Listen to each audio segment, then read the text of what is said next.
بسم اللہ الرحمن الرحیم۔ السلام علیکم ورحمۃ اللہ وبرکاتہ۔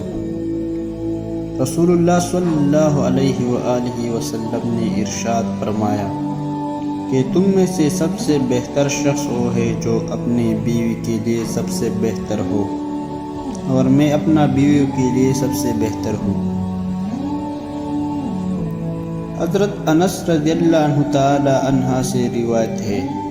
انہوں نے رسول اللہ صلی اللہ علیہ وآلہ وسلم کو فرماتے ہوئے سنا، صدقہ اور صلح رحمی سے اللہ تعالی آدمی کی عمر میں برکت دیتے ہیں اور دردناک موت کو دور کر دیتے ہیں اور ہر طرح مصیبت و پریشانی سے چھٹکارا دیتے ہیں۔ حضرت ابو ہریرہ رضی اللہ عنہ تعالی عنہ سے روایت ہے، کہتے ہیں رسول اللہ صلی اللہ علیہ وآلہ وسلم نے ارشاد فرمایا، اور جو اللہ اور قیامت کے دن پر ایمان رکھتا ہو اس کو چاہیے کہ وہ اپنے رشتہ داروں کو جوڑے رکھے، اور جو اللہ تعالیٰ اور قیامت کے دن پر ایمان رکھتا ہو اسے چاہیے کہ بھلی بات کہے یا خاموش رہے۔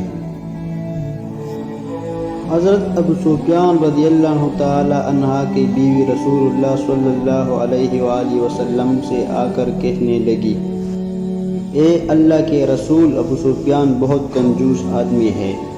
وہ مجھے اتنا روپیہ پیسہ نہیں دیتے جس سے میری اور میری بچوں کا جائز ضروریات پورا ہو جائے،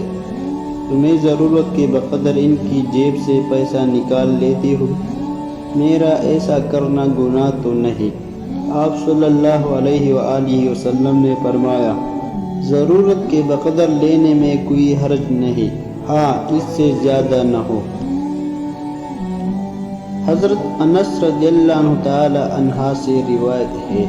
کہتے ہیں ایک آدمی آپ صلی اللہ علیہ وآلہ وسلم کی مجلس میں بیٹھا ہوا تھا، اچانک اس کا چھوٹا بچہ کہیں سے آ گیا، اس بچے کو بوسہ دیا اور اپنی گود میں بٹھا لیا،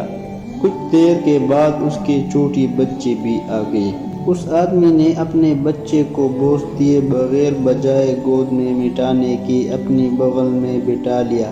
آپ صلی اللہ علیہ وآلہ وسلم کو اس کی یہ حرکت اچھی نہیں لگی اور اس آدمی سے کہا، تم نے دونوں کے درمیان انصاف نہیں کیا۔